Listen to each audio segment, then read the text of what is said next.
Umaga po sa inyo lahat, mga minamahal nating taga-subaybay. Kumusta po kayo? At welcome po dito sa ating Ibi Talakayan with your host, Mel Elizalde, mula sa Elizalde Broadcasting. Ito po, sinasabi po ng ating mahal na taga-subaybay, siyempre, at ang batikang si Mr. Asintado Samuel Gabot. Ang sabi po niya, bakit matagal ka umere? Sabi niya. Watching with you, sabi niya. Thank you very much, sir. Ito po, magpapaliwanag ako sa inyong lahat, mga minamahal kong taga-subaybay. Kasi po, nawalan ako ng boses. Kumanta ho yata ako sa concert. Hindi ho, nawalan talaga ako ng boses for almost 2 weeks. Opo, kaya ako yung nagpa-doktor. It's a good thing na lang, ngayon ho, may boses na ako. Kaya gusto ko man hong umere, talagang wala eh. Wala akong boses para hong kumanta ako sa parang nag-concert ako. At any rate, ito po ngayon ang inyong lingkod. Masaya dahil wala na po, meron na tayong boses. So, kahit walang mic, pwede na ako magsisigaw dito. Pero sabi ho ng ating executive management dito, sabi, at Tita Mel, wag mo masyadong batakan yung boses mo. Ngayon po, dahil sa napakaganda ng ating magiging topic sa talakayan, ito po yung topic na kung saan ay ating pong hihimay-himay-mayin at pero dahil sa dami nito, 17 to, ay ito po ay binigay ng United Nations, no po, para maging guidelines ng buong paaralan sa buong mundo para po yung ating mga kabuhayan lahat na ay maging maayos dahil kinakailangan daw po ito gawin ng lahat ng mamamayan sa mundo. At syempre, para ito ay maayos, ibig sabihin, binibigay po ng United Nations ang 17 goals to Sustainable Development Goals. Yan po, napakagandang mga guidelines, no? Babasahin muna natin isa-isa, tapos tsaka po natin tatalakayan kasi napakadami po nito. Pero siguro ang matatalakay muna natin dito ay mga 3 lamang at ito ay patuloy natin gagawin dahil ito po ay mabuti para sa atin, hindi lamang para sa atin kundi para sa buong mundo. Sakop na po lahat ang Sustainable Development Goals na ibinigay na guidelines ng United Nations. At kaya po ito ay para sa lahat, sabi nga po, dahil tayo po ay nahaharap sa mga problema hindi lamang sa ekonomiya, sa ano po, sa climate at kung education, lahat na ho, no? Kaya ito ay binigay ng United Nations. So ito po, babasahin natin. Ano po yung mga 17 Sustainable Development Goals na kung saan nais daw ng United Nations na ipamahagi ang kaalamang ito sa buong daigdig. Hindi lamang po sa Pilipinas at syempre, pag ito po ay pinamahagi sa buong daigdig, syempre, unang-una na sa mga universities and schools dahil nandyan po ang mga estudyante natin na kung saan sila po ang ating mga kauna-unahang dapat na maging sila aware dahil sila yung mga susunod na baka sila yung mga susunod na leaders kasi mga thunders na yung mga leaders natin. Very soon, di po ba? Kailangan natin ng mga bata. No? So, good morning, Ma'am Mel. Nice to see you on air again. Good morning po, Sir Samuel Gabot, as Mr. Asentado. I'm glad you're okay now. Thank you so much po. You look great. Wow. I look great daw. Thank you po, sir. Thank you very much. Mamaya po, usap tayo po, ha?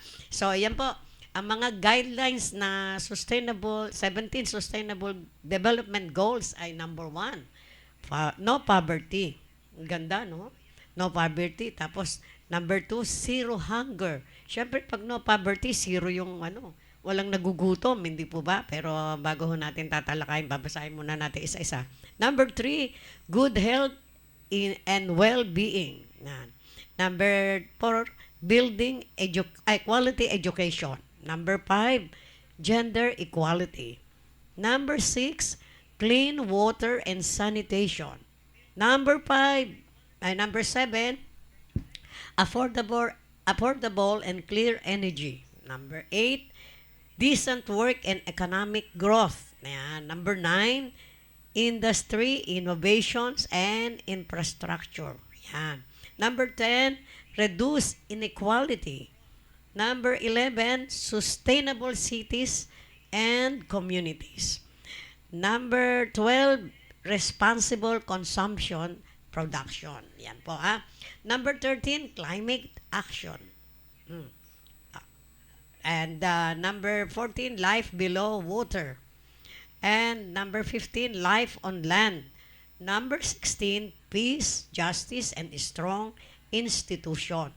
And number 17, partnership for the goals. Ayun ang ano, no? Partnership daw po for the goals. Ibig sabihin, lahat tayo sa buong mundo ay magkakaroon ng partnership para talakayin itong sustainable goals, 17 sustainable goals na ibinigay na guidelines ng United Nations.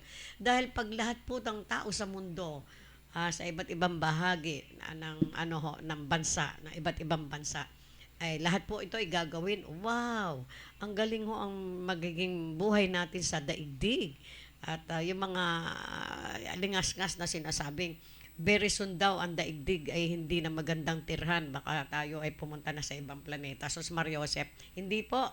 Dito tayo talaga sa daigdig. Ito ang bigay ni Lord sa atin. Di po ba? Kaya dapat, napakaganda ng ibinigay ng guidelines sa United Nations na to, na goals para sa maging sustainable ang development natin. At sinasabi nga po, pag ito ho ay natupad natin, wala na tayong problema. No?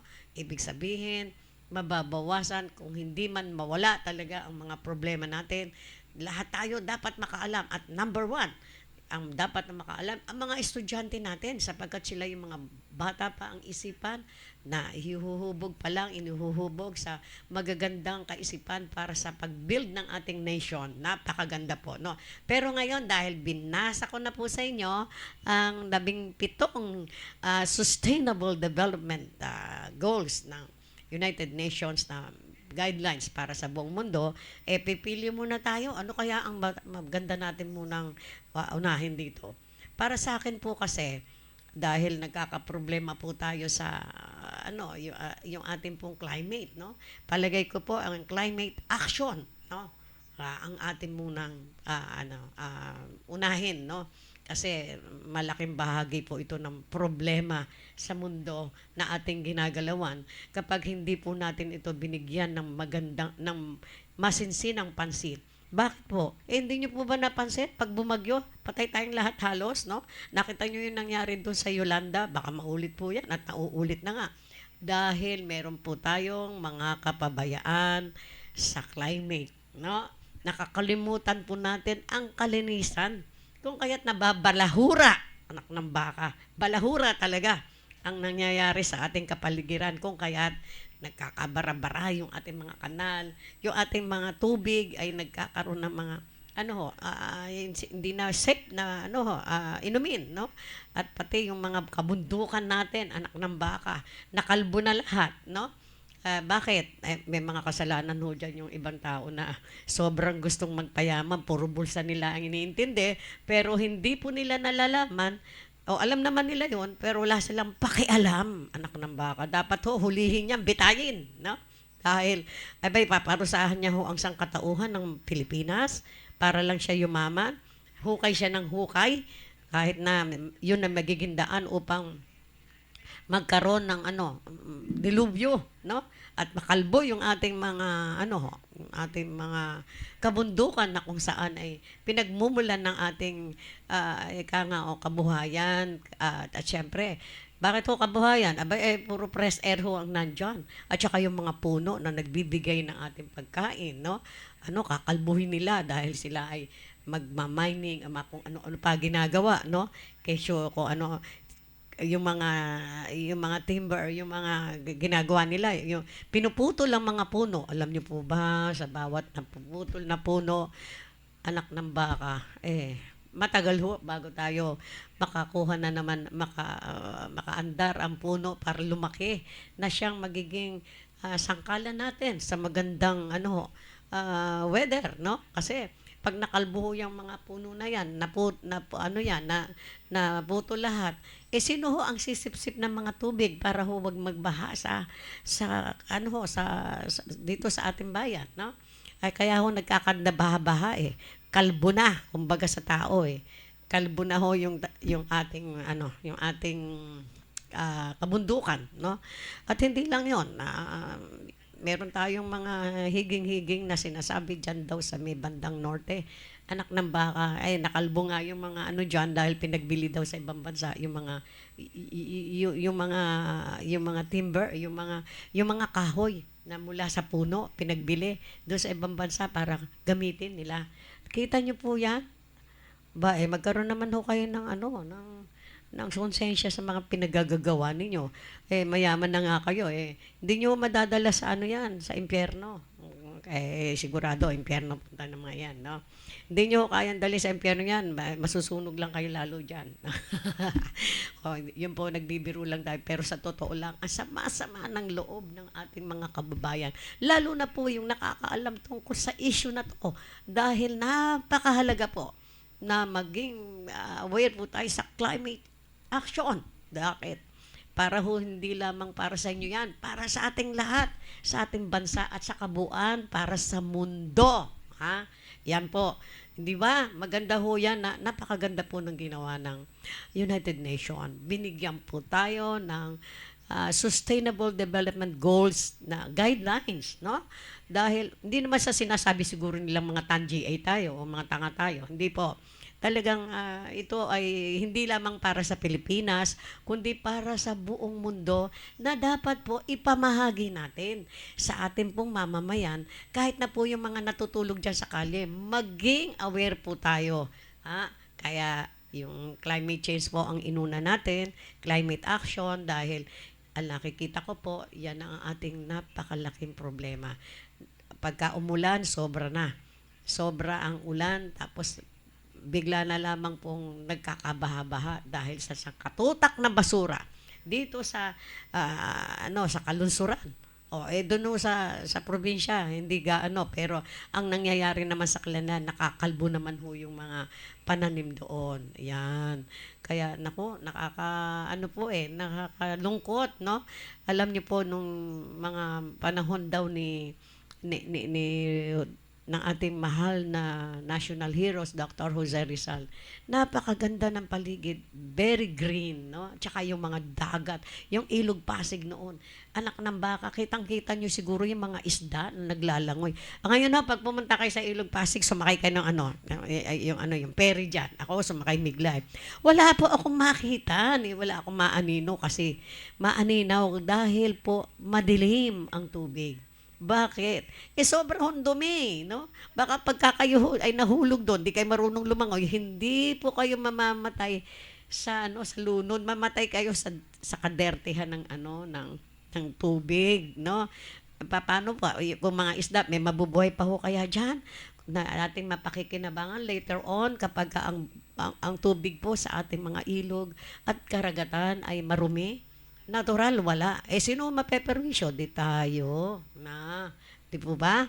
Tayo talaga ang mapeperwisyo. Kaya nga, ito ho ay inuna ko itong mga Sustainable Development Goals, guidelines na ibinigay ng ating United Nations. Maraming salamat po. Palakpakan po natin ang ating United Nations. Okay.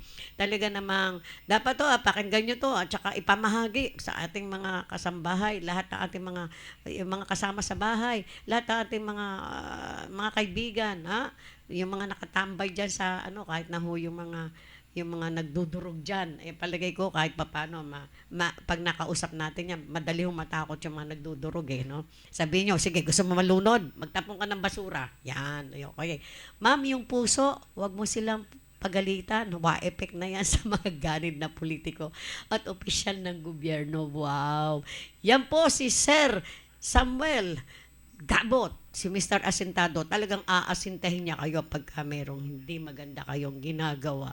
Okay sa alright po yung sinabi ni Sir, pero yan ho wag mo silang pagalitan. Wa-effect na yan sa mga ganid na politiko at opisyal ng gobyerno.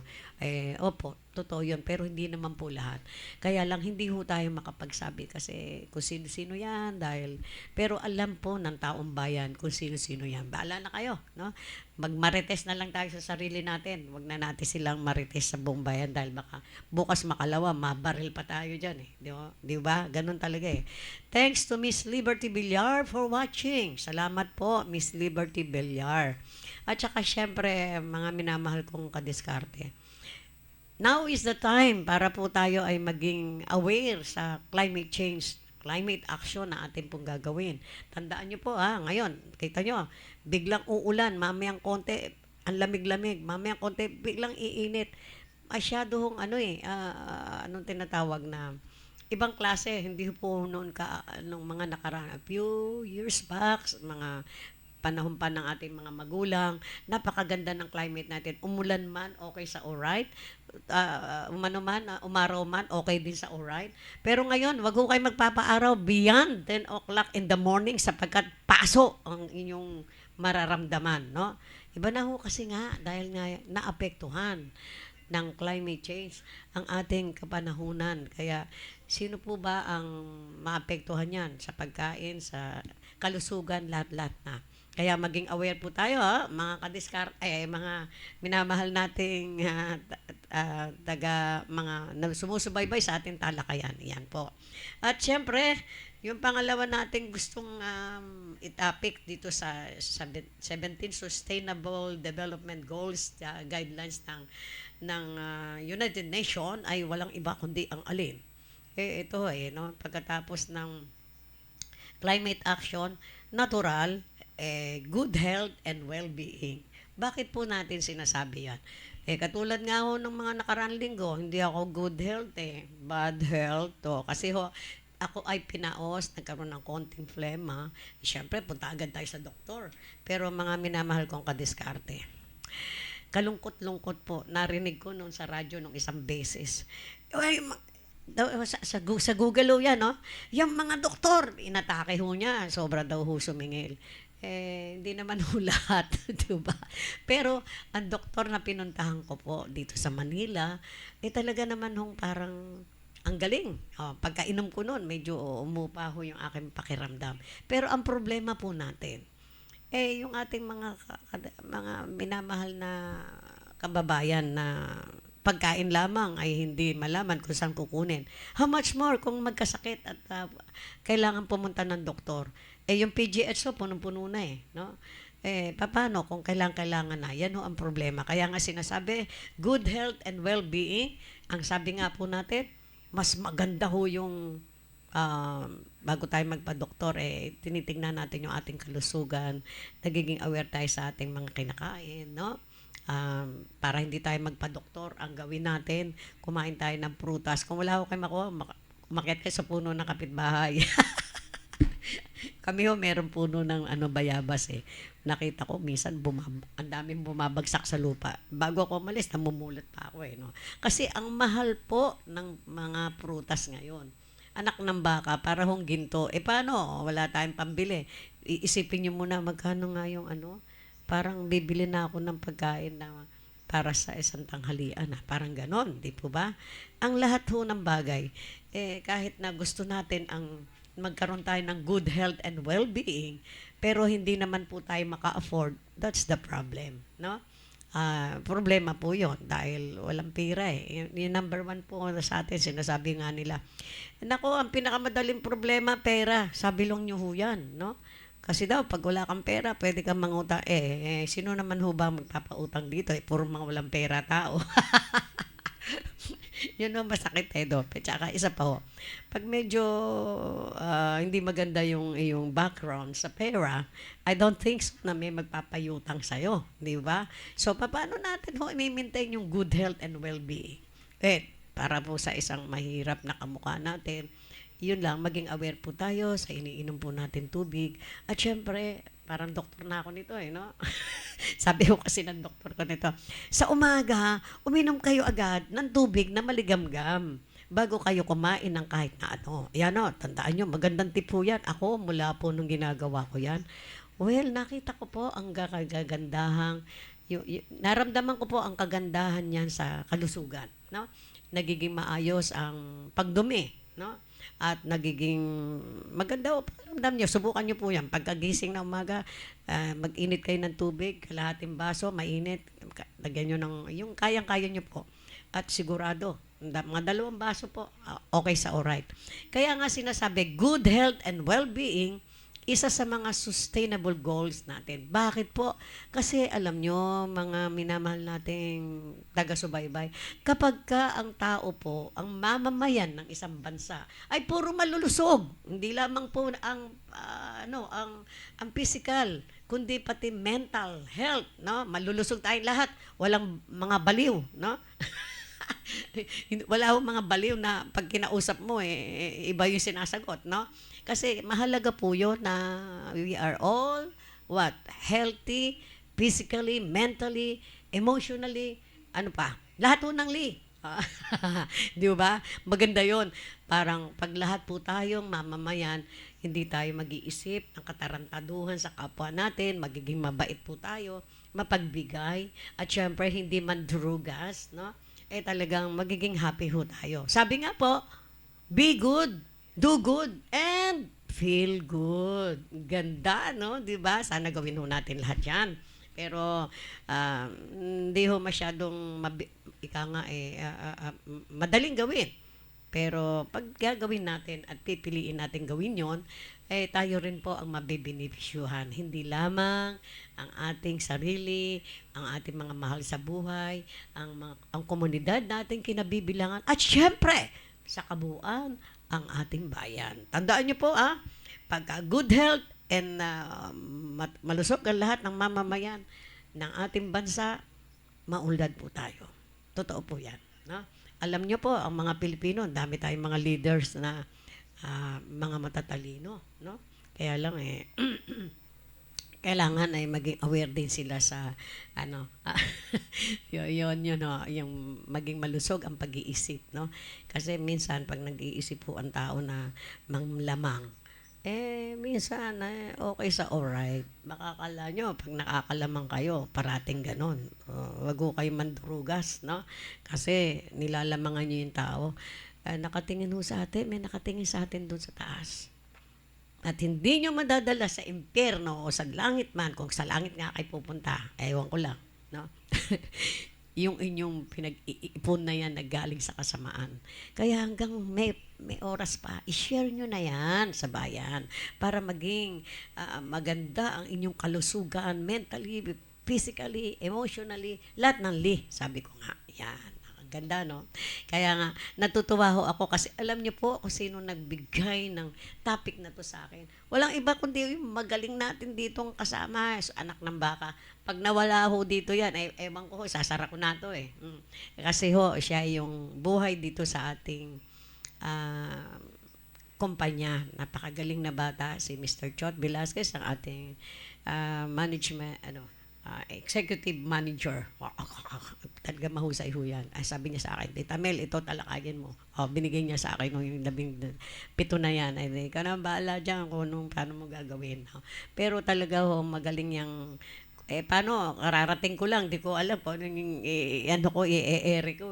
Siya na ho nagbigay sa akin, kaya napakaganda naman, at ito po ay tatalakayin natin araw-araw hanggang sa mabuo po natin ang 17 Sustainable Development Goals na ibinibigay at ibinabahagi ng United Nations, hindi lamang sa Pilipinas kundi sa buong mundo. Ang sabi nga po, pag ito ay ginawa ng buong mamamayan ng buong mundo, magiging masaya tayo.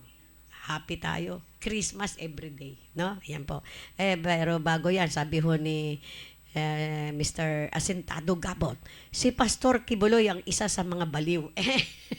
Sus Mario Josep. Abuloy ba yon? Si Pastor Abuloy pala. Well, Judy Jeronimo Pascual Handa is watching. Salamat po. Talagang ako po ay nasisiyahan dahil nakikipagtalakayan sa atin ang ating mga viewers. At sana po ay huwag kayong maghinawa dahil meron po tayong mga ginagawang programa, yung mga talakayan, ay ano sa atin, yung digitizen, no? Na mga manonood sa atin, magkakaroon po rin ng biyaya. Ilalatag po namin yung guidelines na yan dahil ito po, kami, ang una, ang Elizalde Broadcasting, sapagkat magaling yung ating, sinasabi ko nga sa inyo, yung executive manager natin, mahusay, hindi lamang ang ating po mga broadcaster mabibiyayan, kundi po ating mga watcher. Magkakaroon tayo ng kaalaman and at the same time, you earn and you learn. Wow! Sali ako dyan, ha? Kasi pag sinabing you earn, no? Ano tayo, barya-barya lang, masaya na po tayo, ano po. At siya nga pala po, mga minamahal nating taga-subaybay, bukas po, meron tayong event sa Cayetano Arellano High School, dyan po sa T. Alonso. Ang paaralang akin pong pinagturuan for several years. At isa pa po ay yan ang nagbigay sa akin ng daan upang maging isa po akong professional. Naalala ko po, nung ako po ay kumuha ng BSE sa Manuel Luis Quezon University, dyan ho ako na-assign yung, anong tawag doon? OJT. Ayan po, na-OJT ako. At isa pa po, kaya mahal sa puso ko ang Arellano High School. Pagkatapos ko po ng high school, hindi ko alam kung makakapag-college ako. Mabait po yung aking isang guro sa Villamor High School. Yun po yung high school na akin pinag-graduate. Sabi ko, ma'am, di ako makakapag-aral ng college. Wala kaming pera. Di anak, kumuha ka na lang ng vocational. Wala tayong vocational dahil hindi naman sikat po yung Villamor High School noon. Anyway, sabi niya, susulatan ko yung Arellano. Sabi niya, may kaibigan siya doon. Sinulatan at ako po ay na-accommodate doon. Nakakuha po ako ng Stenographia vocational course at doon po nagsimula ang history ko. Wow! Ayan. Talaga ang Diyos ay marunong, no? In His time, bibigyan niya kayo ng guidelines para ano man ang kahirap-hirapang ating dinadanas. Meron palang nakabukas na pinto. Yan pala yun, no? Kaya lang, taniluhan nyo, ha? Bago kayong aanga-anga. Ibig sabihin, basta may nakabukas na pinto, tingin agad, no? At saka, ano yun? Ano yun doon sa pinto na yan? Ayan, para sa inyong kabutihan. So, maraming salamat po, mga minamahal nating taga-subaybay. Bukas, God willing, no? Hindi pala po bukas kasi bukas po pala yung event namin. 7:30 pa lang po, nasa Arellano High School na po kami.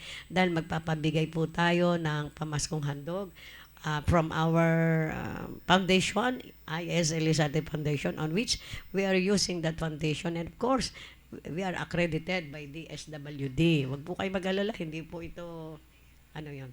Hindi ito, hindi ho ito scam, no? Opo, ginamit ko ito for several years when I was still a teacher in Arellano High School. So hanggang sa muli, mga minamahal nating taga-subaybay. Maraming salamat at pasalamat sa Diyos dahil nakapiling ko na naman ngayon sa ere. At ang ating mga kaibigan, Mr. Asentado Gabot, Sir, pasensya na, hindi ko po kayo nakakamusta dahil nga, nagkasakit nga po ako yung aking throat medyo nawala ang boses, no? Pero ngayon, okay na sa alright. So, maraming salamat po sa inyo and please, don't forget to like us, share us, and of course, subscribe us sa ating pong YouTube channel, sa ating Facebook channel, ang Elizalde Broadcasting. And don't forget, I always say, I love you all. Bye-bye.